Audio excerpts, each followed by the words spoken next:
오늘 요한복음 6장 두 번째 본문 말씀을 같이 나누겠습니다.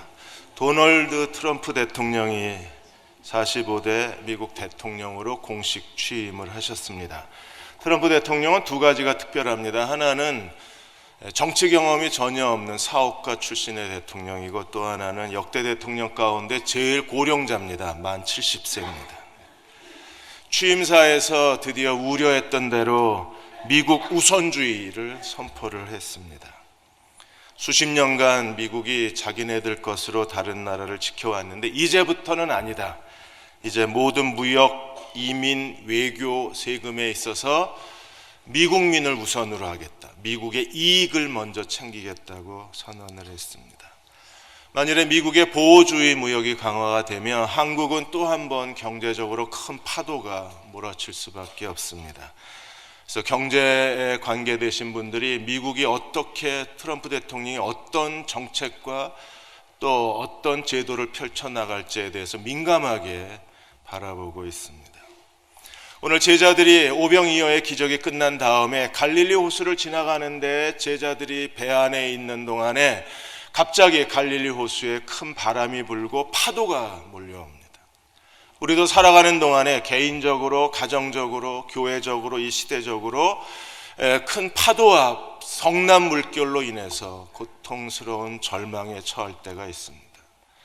갑자기 사랑하는 가족이 암에 걸린다든지, 결혼 생활의 파경에 이르러서 이혼 직전에 간다든지, 어쩌면 사업에 실패해서 재정적으로 큰 어려움에 처한다든지, 마치 제자들이 갈릴리 호수 한가운데에 그들이 꼼짝할 수 없는, 자기 힘으로 해결할 수 없는 절망에 처한 비슷한 환경이 우리에게 놓일 때가 있습니다.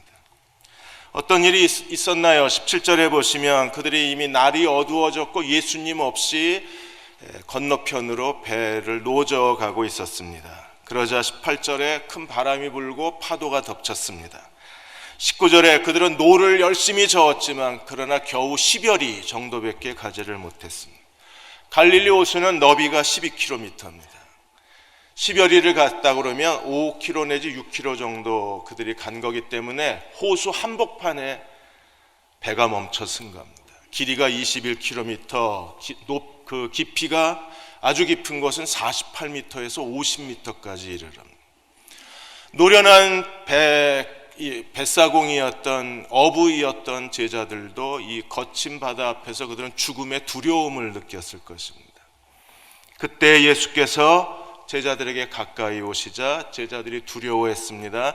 주님이 내니 두려워하지 말라고 말씀하시고 예수께서 배에 오르시자 놀랄만한 일이 일어났습니다. 21절에 이에 기뻐서 배로 영접하니 배는 곧 그들이 가려던 땅에 이르렀더라. 예수께서 배에 타시자마자 즉시로 배는, 그렇게 고통스럽게 노를 저었는데 꼼짝도 하지 않았던 배가 그들이 가려던 땅으로 배가 도착을 한 거예요. 오늘 예수님은 여전히 호수 위를 걸어오셔서 공경에 처해 있는 개인을 도우시고 가정을 도우시고 이 시대의 교회와 이민족을 돕고 계신 하나님이십니다. 우리는 그 성난 파도로 인해서 바다에 빠지지 않으려고 안간힘을 쓰고 버티고 있는 사람들입니다. 오바마 대통령은 지난 8년 동안에 미국인들에게 진정한 사랑과 존경을 받은 대통령이었어요. 오바마 대통령도 그의 8년의 국정 동안에 거센 파도가 수없이 몰아쳤습니다. 그럼에도 그가 빠지지 않을 수 있었던 것은 오바마 대통령은 매일 독서로 자기를 완성시킨 대통령이라고 했습니다. 그가 백악관에서 생존할 수 있었던 것은 그 8년 재임 기간 동안에 세계사적으로 여러 가지 어려운 일이 일어났지만 그가 국민을 위한 최선의 정책을 선택할 수 있었던 것은 그로 하여금 독서가 자기의 정치와 그리고 자기 인생을 만들었다고 고백을 했습니다. 오바마 대통령은 매일 잠들기 1시간 동안 책을 읽었습니다. 존경받는 링컨, 만델라, 마틴 루터킹, 간디 이런 분들의 책을 읽으면서 자기가 대통령으로서 어떤 지도자가 되고 국민을 위한 최선의 정책이 무엇이고 그분들은 어떻게 국민을 위해서 섬겼는가, 그분들의 책을 읽으면서 나는 어떤 대통령이 되어야 하는가를 스스로 다짐하고 미국을 이끌어갔습니다. 그래서 존경받는 대통령이 대통령으로 미국인의 가슴에 남을 수가 있었습니다. 우리의 이렇게 거칠게 몰아치는 삶의 위기 가운데 우리는 어떻게 자신을 보호할 수 있을까요? 오늘 예수께서 오병이어의 기적과 물 위로 걸어오신 두 개의 기적과 더불어서 가버나움 회당의 생명의 떡에 대한 강론을 하셨습니다.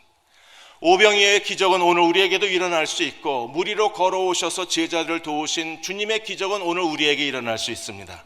근데 어떻게 그 일이 일어날 수 있는가? 가버나움 회당에서의 생명의 떡의 비유를 통해서 예수 그리스도를 의지한다는 것, 예수 그리스도를 믿는다는 것에 대해서 우리에게 설명해 주셨어요. 군중들은 배가 불렀습니다. 그래서 예수님을 찾았지만 예수님이 보이지 않습니다. 그들은 서둘러서 배를 타고 갈릴리 호수를 건너서 가버나움까지 예수를 찾아갔어요. 예수께서 군중을 만나시자마자 이렇게 말씀하셨습니다. 26절에 너희가 나를 찾는 것은 표적을 본 까닭이 아니요 먹고 배가 불렀기 때문이다. 가난에 지쳤던 갈릴리 백성들이 그들이 오병이어의 기적을 보고 예수를 가버나움까지 찾아온 거예요. 예수님은 그들이 찾아온 동기를 분명하게 하셨습니다. 너희 배불렀구나. 그리고 말씀하시기를 27절에 썩을 양식을 위하여 일하지 말고 썩지 아니할 양식을 위해서 일하라. 이 썩지 아니할 양식을 인자가 너희에게 주리라. 썩을 양식을 위해서 일하지 말고, 우리는요 지금 썩을 양식을 위해서 일하고 있는 겁니다. 먹고 살아야 되니까. 근데 주님은 썩지 아니할 양식을 위해서 일하라고 말씀을 하시는 거예요.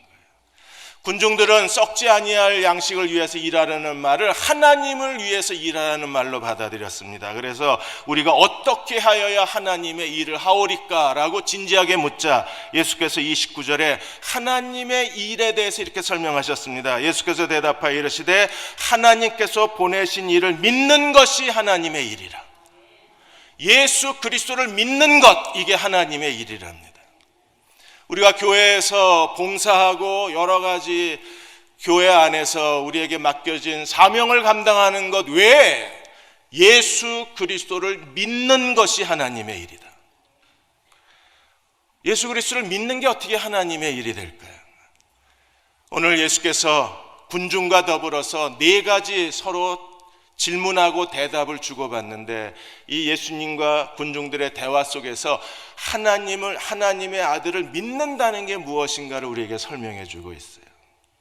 먼저 군중들이 이렇게 예수께 질문을 했습니다. 30절에 우리가 보고 당신을 믿도록 행하시는 표적이 있다면 뭐가 있겠습니까?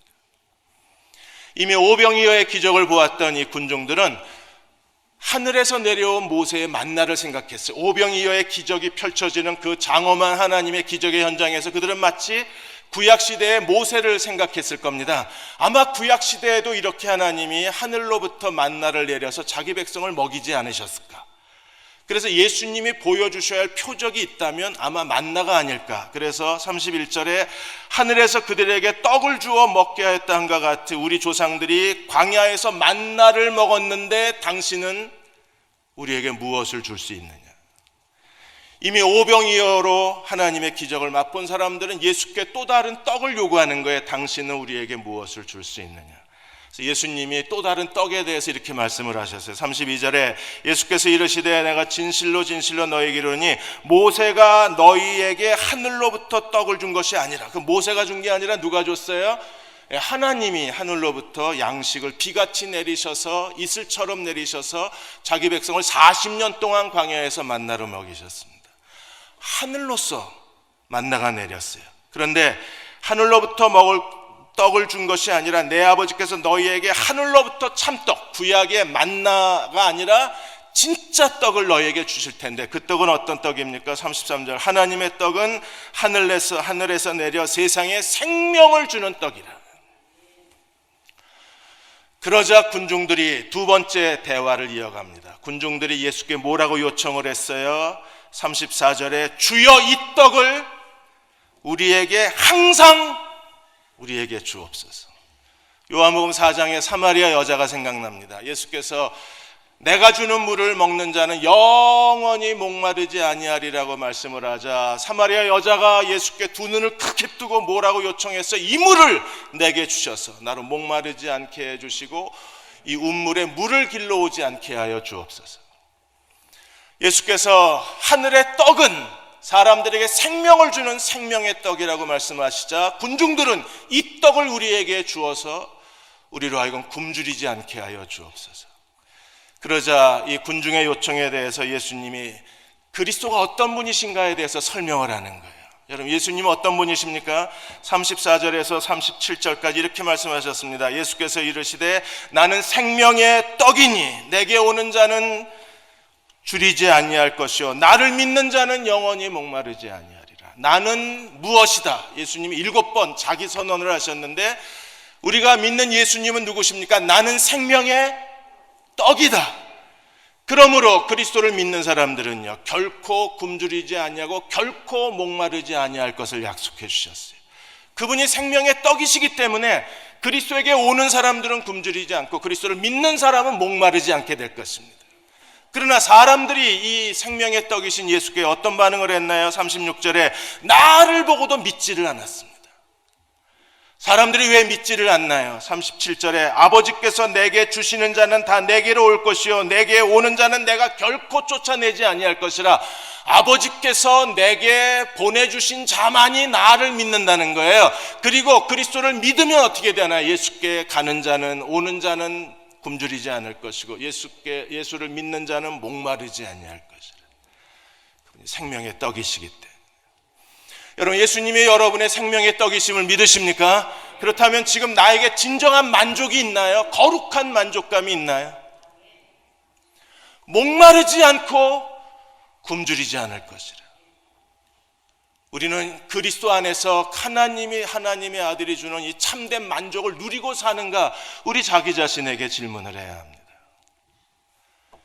염홍철 장로님의 아침 단상에서 최근에 자존감에 대한 글을 하나 쓰셨습니다. 한때 사회적인 주제가 힐링에서 소통으로 넘어가더니 최근에는 자존감이 아주 중요한 화두가 되었다고 말씀하시면서 윤홍균 박사님이 이 자존감 트레이너로 알려진 윤홍균 박사님의 책을 인용하셔서 이렇게 말씀하셨어요. 진짜 행복한 사람은 어떤 사람인가? 튼튼한 자존감에서만 행복을 느낄 수 있다고 했습니다. 참된 만족은 자존감에서 오는 겁니다. 내가 나를 존중하고 내가 나를 사랑할 때 오는 거예요. 자존감이 높은 사람들은요, 이 혼란한 시대에서 가치관이 무너진 이 사회 속에서 자기 인생을 지탱해 나가고 자기가 원하는 인생을 만들어낼 수 있는 사람은 건강한 자존심을 가진 사람들입니다. 자존감이 높아질 때 그는 자신감도 넘치고 그리고 자기를 사랑할 줄 알고 그리고 무엇보다도 삶의 만족이 넘치기 때문에 어디를 가나 그는 어떤 일에든지 도전할 수 있고 굴복하지 않을 수 있는 겁니다. 사람과의 사랑 속에서도 자존감이 높은 사람이 되어야지 자존감이 낮은 사람은 끊임없이 자기가 사랑받을 자격이 있는 사람인가를 의심하고 다른 사람의 사랑을 의심하는 거예요. 그래서 그는요 계속 다른 사람의 사랑에 의심을 품고 다른 사람의 사랑을 받아들일 줄을 모릅니다. 그리고 사람들에게 버림받을까 두려워하고 버림받는 거에 대해서 사람에게 매달릴 수밖에 없는 거예요. 내가 괜찮은 사람이라고 하는 자존감을 우리가 찾아야 되는데 어디서 우리가 자존감을 찾겠습니까? 그리스도인은 어디서 찾아야 되나요? 예수께서 생명의 떡이시라고 말씀을 하셨기 때문에 그 그리스도를 믿는 사람들에게는 목마르지도 아니하고 굶주리지도 아니하는 진정한 만족이 그들 안에 있어야만 합니다. 우리가 하나님을 믿으면 예수께서 우리에게 어떤 약속을 주셨나요? 예수님은 하나님의 뜻을 행하러 오셨다고 말씀을 하시고 하나님의 뜻에 대해 두 가지를 말씀을 하셨어요. 먼저 39절에 나를 보내신 이의 뜻은 내게 주신 자 중에 내가 하나도 잃어버리지 아니하고, 아버지께서 보낸 사람을 예수님은요 하나도 잃어버리지 않겠다 그러셨어요. 우리 중에 어떤 사람도 주님이 잃어버린 바 된 사람은 없습니다. 주님은 어떤 사람도 우리를 싫어서 내버리는 사람은 없는 거예요. 우리 중에 어떤 사람도 주님이 하찮게 여기시고 주님께서 없인 여기는 사람이 없는 거예요. 하나도 잃어버리지 아니하시고 마지막 날에 내가 다시 살리리라. 마지막 날 다시 살린다는 게 무엇입니까? 하나님이 우리를 구원하신 궁극적인 구원의 목적이 뭐예요? 마지막 날 다시 살리는 겁니다. 그럼 마지막 날 다시 살리시는 하나님의 목적을 반드시 내 안에 이루시겠다는 거예요. 그게 예수께서 행하시는 아버지의 뜻입니다. 또 다른 아버지의 뜻은요, 40절에 내 아버지의 뜻은 아들을 보고 믿는 자마다 영생을 얻는 이것이니 마지막 날 내가 다시 살려낼 것이라. 주님은 생명의 떡으로 오셔서 누구든지 그리스도에게 오고 그리스도를 믿는 자들을 하나도 잃어버리지 않을 것입니다. 마지막에 우리를 다시 살려낼 것입니다. 우리를 결코 내어 쫓지 아니하실 하나님의 아들이십니다. 세 번째 주제로 이어져 갑니다. 예수께서 하늘에서 내려온 떡이라고 그러니까 군중들이 41절에 보시면 군중들이 수근거리기 시작했어요. 야, 하늘에서 왔댄다. 야, 아니 자기 그 예수의 부모 요셉을 우리가 다 아는데 또 형제도 다 아는데 땅에서 태어난 걸 우리가 아는데 예수님이 자기가 하늘에서 온 떡이라고 얘기를 하니까 사람들이 수근거리자 예수님이 수근거리지 말라고 말씀하시면서 예수 그리스도를 믿을 수 있는 사람, 믿는 것이 하나님의 일이라고 했는데 누가 예수님을 믿을 수 있는가에 대해 하나님의 주권을 설명하시는 거예요. 하나님의 주권에 대해서 44절 45절에 이렇게 설명합니다. 나를 보내신 아버지께서 이끌지 아니하시면 아무도 내게 올 수 없느니라. 내게 오는 그를 내가 마지막 날 다시 살리리라. 세 번째 마지막 날 다시 살리신다. 아무도 예수께 올 수가 없어요. 누가 아니면 아버지가 이끌지 아니하시며.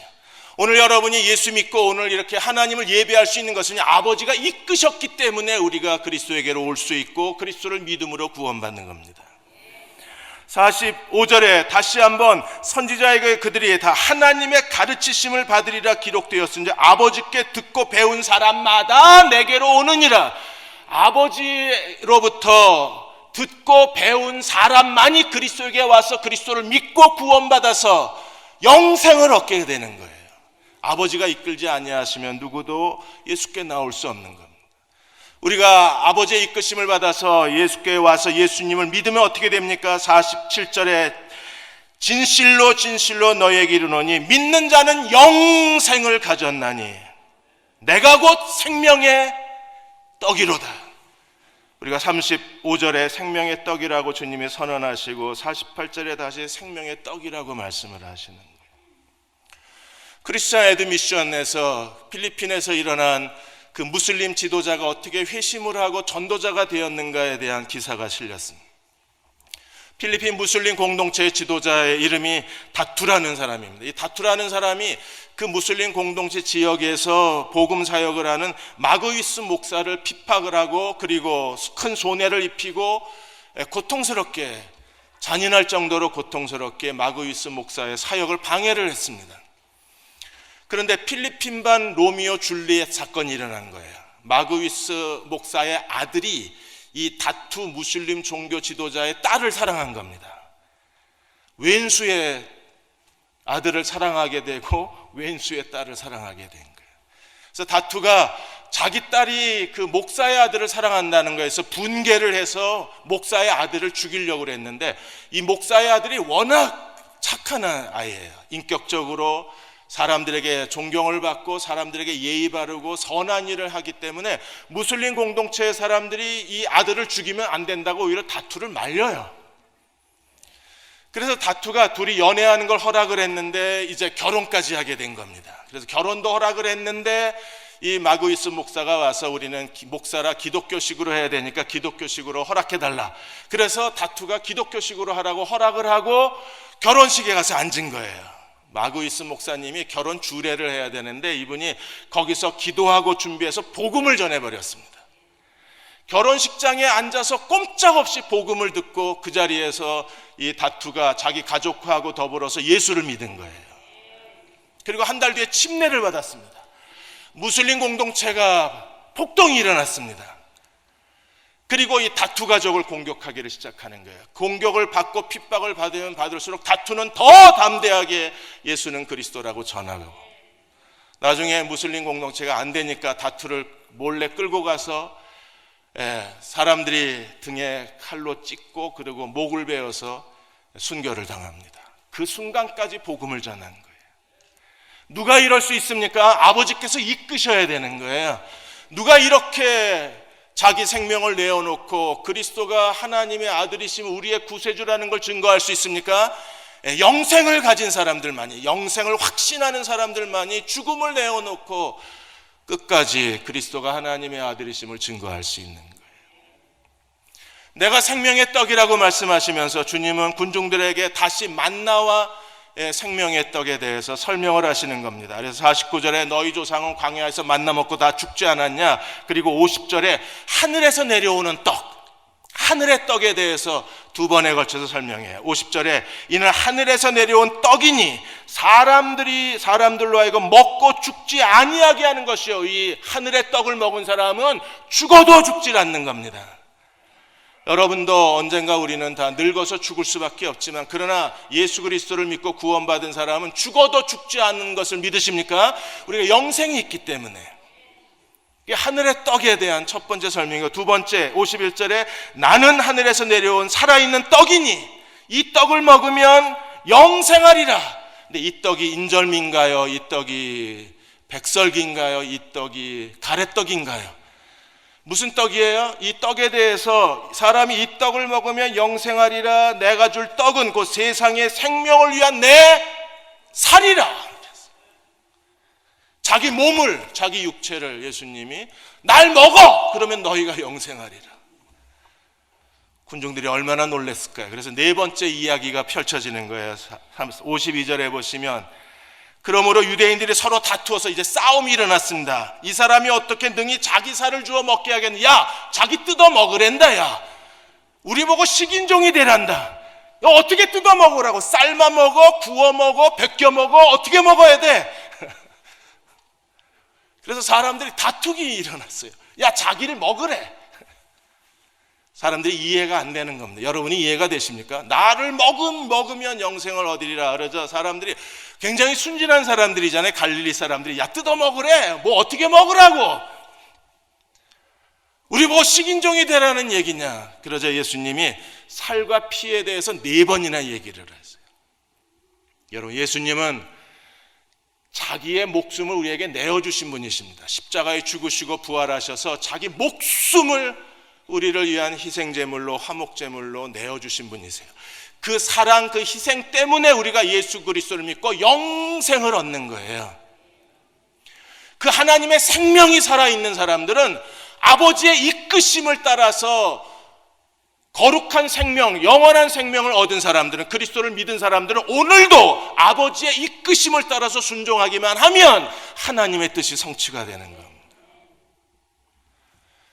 미국의 영화배우를 꿈꾸던 잭이라는 젊은이가 있었는데, 가진 것 없고 누가 뒤를 봐주는 사람 없이 영화배우 된다는 건 어려운 일이잖아요. 그래서 그가 사우스캐롤라이나의 26번 고속도로에서 자기 신세를 스스로 수치스럽게 생각을 하고 이제 술과 마약에 빠져서 마리화나를 피고 고속도로 한쪽에 차를 정차시키고 있는데, 갑자기 환상을 보게 돼요. 하나님께서 환상 중에 이 잭한테 이렇게 얘기하십니다. 네가 만일 내게로 돌아와서 나를 믿으면, 나를 따르기만 하면 내가 너의 삶을 통해서 나의 영광을 드러낼 것이고 너의 인생을 영화로 만들어 주겠다. 분명히 그건 하나님이 하신 말씀이었어요.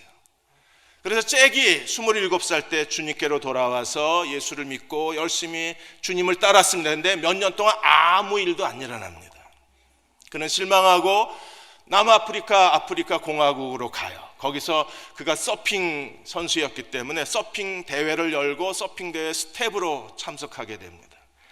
어느 날 제프리스만에서 서핑 대회가 열렸는데 거기에 잭도 참석을 했습니다.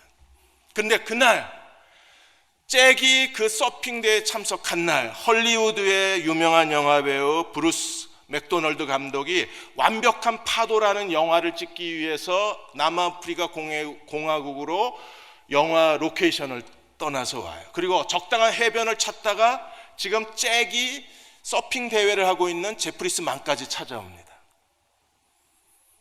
그리고 거기에 차를 주차하고 스텝트라고 내려가서 보다가 잭이 서핑하는 걸 봐요. 지금 이 브루스 감독은 클린트 이스트우드의 아들 스캇 상대 역을 찾고 있었는데 벌써 헐리우드 배우 10명을 오디션을 보고 떨어뜨린 상황이고 마음이 조급한 상황이에요. 왜? 적당한 사람을 찾지를 못한 겁니다. 아주 뛰어난 서핑 선수가 필요한데 그럴 만한 사람이 없다가 이 잭을 보는 순간에 저 사람이다라는 생각이 드는 거예요.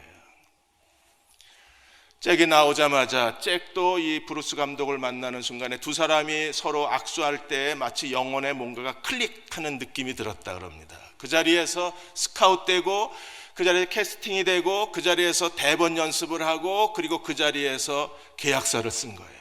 그리고 완벽한 파도 영화의 마지막 그 서핑 장면의 이야기가 바로 잭이 그렇게 소망했던 하나님이 약속하신 대로 너의 인생 스토리를 영화로 만들어주겠다는 걸 하나님이 그대로 이루어내신 겁니다. 하나님이 이끄신 겁니다.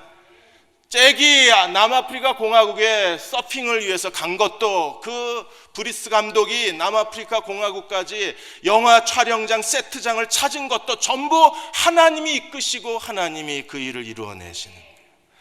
우리가 하나님의 이끄심을 따라서 살아야 합니다. 그 안에 하나님의 생명이 살아있는 사람, 그리스도가 살아있는 사람. 그래서 예수님은 살과 피에 대한 이야기를 4번이나 반복을 하셔서 제일 먼저 53절에 보시면 인자의 피를 먹지 아니하고 인자의 피를 마시지 아니하면 너희에서 생명이 없느니라. 여러분, 우리는 예수님을 뜯어먹고 예수님의 피를 마신 사람들. 이게 초대교회 성찬 때문에 그래서 로마 제국에서 많은 사람들이 이 그리스도인을 미개인이라고 그렇게 오해하고 미개인으로 비난했던 이유가 예수님을 먹는다고 생각을 한 거예요. 여러분들 예수님 맛있게 드셨습니까? 안 드셨습니까? 안 드시면 생명이 없습니다. 우리가 예수님을 맛있게 먹고 예수님의 피를 맛있게 마셔야 우리가 생명이 있는 거예요. 두 번째로 54절에 내 살을 먹고 내 피를 마시는 자는 영생을 가졌고 마지막 날 내가 다시 살리리라. 4번째 지금 마지막 날 다시 살릴 것이라. 누구를? 내 살을 먹고 내 피를 마신 사람. 그러면 도대체 진짜 먹으라는 거냐? 아니요. 55절에 내 살은 참된 양식이요 내 피는 참된 음료로다. 우리는요 예수님을 매일 음식처럼 매일 음료수처럼 마시는 거예요. 음식과 물이 인간의 생존에 필수인 것처럼 우리는요 건강한 음식, 제철 음식을 먹고 그리고 사람들이 건강하다고 추천하는 음식을 먹는 게 아니라 우리는요 예수 그리스도를 먹고 마시는 사람들입니다. 매일 예수님을 먹고 매일 예수님을 마셔야 돼요. 만일에 우리가 정말 매일 예수님을 먹고 예수님을 마신 사람이라면 예수님을 닮아야 될 거 아니에요. 예수님처럼 살아야 될 거 아닌가요? 왜? 주님을 먹고 마셨으니까.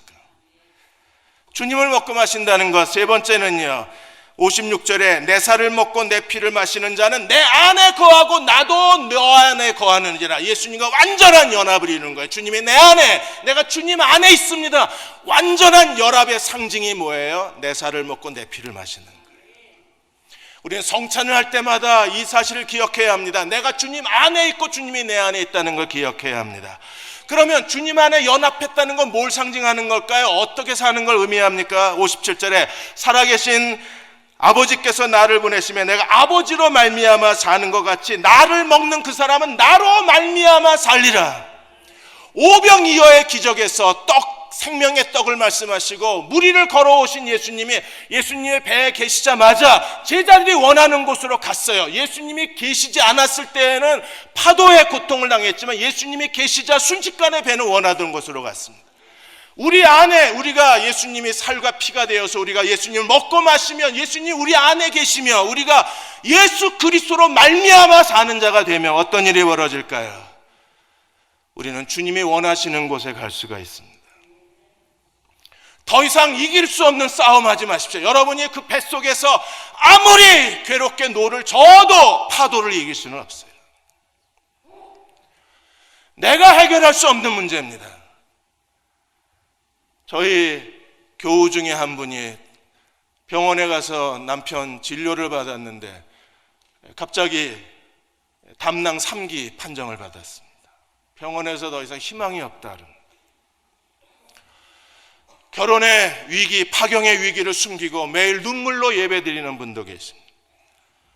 우리가 아무리 싸워봐야 이건 해결할 방법이 없는 거예요. 어떻게 해야 합니까? 나로 말미암아 살리라. 예수 그리스도께서 우리를 찾아오셔서 우리 인생의, 개인의 인생의 배에, 주님이 그 배에 계시기만 하면, 우리 가정에 주님이 계시기만 하면, 이 땅의 한국교회에 예수님이 계시기만 하면, 표류하는 대한민국 정부에 예수님이 계시기만 하면 우리는요, 우리가 원하는 곳으로 갈 수 있어요. 주님은 이미 우리에게 그 약속을 주셨습니다. 시편 107편 28절 30절에서 이렇게 말씀하셨습니다. 이에 그들의 고통 때문에 여호와께 부르짖으매. 여러분, 이것도 하나님의 축복입니다. 어떤 사람은 고통을 당해도 부르짖을 줄을 몰라요. 그 정도 절망이면, 그 정도 아픔이면, 그 정도 짓눌림이면 부르짖어야 되는데 부르짖지를 못합니다. 고통 중에 여호와께 부르짖자 어떤 일이 일어났어요? 그가 그들의 고통에서 그들을 인도하여 내시고 고통에서 건져내셨을 뿐 아니라 광풍을 고요하게 하사 물결도 잔잔하게 하시느니라. 예수님이 성난 파도의 갈릴리 호수에 레드카펫을 깔고 주님께 제자를 찾아오셨잖아요. 예수님의 배에 오르시자마자 또다시 레드카펫이 깔리고 배는요 순식간에 가려던 땅에 이르렀습니다. 주님이 풍랑을 잠잠케 하시고 파도를 잠잠하게 하셨기 때문입니다. 그리고 30절에 그들의 평온함으로 말미암아 기뻐하는 중에 여호와께서 그들이 바라는 항구로 인도하시는도다. 오늘도 우리가 전심을 다해서 하나님을 의지하면 주님께서요, 우리가 당하는 시련과 좌절과 어려움의 그 어려움 위에 주님께서 카펫을 까시고 주님이 우리를 찾아오시기만 하면 우리는 우리가 원하는 땅으로 갈 수가 있어요. 우리가 어려움 때문에 실망하고 우리 앞에 펼쳐지는 사소한 좌절 때문에 우리는 당황해하고 마음에 짜증을 내지만, 그러나 하나님은 그러한 어려움과 그런 사소한 시련을 통해서도 하나님은 언제든지 자기 뜻을 이루어내실 수 있는 분이십니다. 제프 앨리스라는 분이 워싱턴 DC의 딸의 집에 왔다가 다시 돌아가는 길에 폭설이 내려서 교통체증 때문에 비행기를 놓칩니다. 그는 비행기를 놓치고 짜증을 냈습니다. 다음 비행기를 탔는데 그는 마음속에 누가 옆자리에 조용한 사람이 타서 편안한 그런 비행이 됐으면 좋겠다고 생각을 했는데 옆자리에 앉은 분이 활달한 노부부가 앉은 겁니다. 아니나 다를까 비행기에 오르자마자 노부부가 말을 걸어옵니다. 이야기를 하다 보니까 노부부의 딸이, 노부부는 지금 국가조창기도에 참석을 하고 그분이 돌아가는 길이고 은퇴한 의사라는 사실을 알게 돼요. 그리고 그 의사 부부의 딸이 딸아이를 입양을 했는데 그 딸을 에티오피아에서 입양을 했다는 거예요. 그런데 이 제프도 에티오피아의 지금 아들 데이빗이 거기서 농장과 병아리 부화장을 하고 있는 거예요. 에티오피아의 딸을 입양했다는 얘기를 듣고 관심이 생겨서 그러면 그 아이들을 어디서 입양을 했느냐를 했더니 에티오피아의 메켈로라는 마을에서 입양을 했다는 거예요. 근데 이 제프의 아들 데이빗도 메켈로에서 지금 농장을 하고 있는 거예요. 너무나 완벽한 우연의 대화가 시작이 됐습니다. 그런데 이 은퇴한 의사가 타이슨 식품의 CEO를 너무나 잘 아는 거예요. 아주 절친 중에 절친이 타이슨 식품의 CEO 도니 스미스라는 사람을 잘 아는데 타이슨 식품의 자회사가 에티오피아에 있는 거예요. 얘기하다가 내가 당신 아들 사업을 도와줄 수 있을지 모르겠다. 타이슨 식품의 CEO의 도구한테 내가 한번 얘기를 해주겠다. 근데 CEO가 언제 에티오피아를 가고 거기서 어떻게 자기 아들을 만날 수 있어요? 고맙다고 인사를 했는데 정말 CEO가 에티오피아에 갔을 때 자기 아들 데이빗한테 연락을 한 거예요. 그래서 아들이 이 도구 CEO를 2시간을 만나요. 그 자리에서 계약서를 씁니다. 타이슨 에티오피아 자회사의 파트너로 이 데이빗의 메켈로 농장을 파트너로 삼고 여기서 매달 병아리 15만 마리를 공급받기로 해요.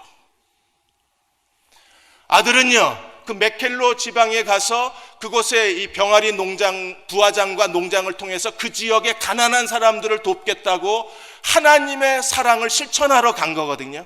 사업이 잘 돼야 가난한 사람에게 나눠줄 거 아니에요. 그런데 그 사업을 주님께서는요, 어디서 이 사업의 문제를 해결하셨어요? 놓친 비행기에서.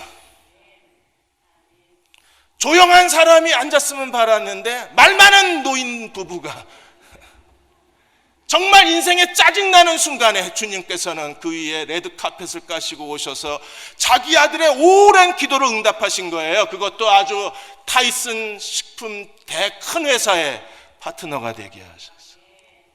오늘도 정말 이 일은 나를 너무 힘들게 해 라고 소리 지를지 모릅니다. 그런데 그 위에, 그 파도 위에, 바다 위를 걸어오신 주님이 그 위에 걸어오셔서 우리에게 손을 내미시기만 하면, 아니 우리 인생의 배에 타시기만 하면, 우리 가정에 그분이 가정이라는 배에 오르시기만 하면, 이 대한민국 교회에 주님이 오르시기만 하면, 한국 정부에 오르시기만 하면, 그 거대하게 흔들리는 뱃속에서 웅크리고 있는 한국의 젊은이들이 숨어있는 그 배에 주님이 올라가시기만 하면 우리에겐 새로운 기회가 열리는 거예요. 우리가 가려던 땅에 벌써 가 있는 겁니다.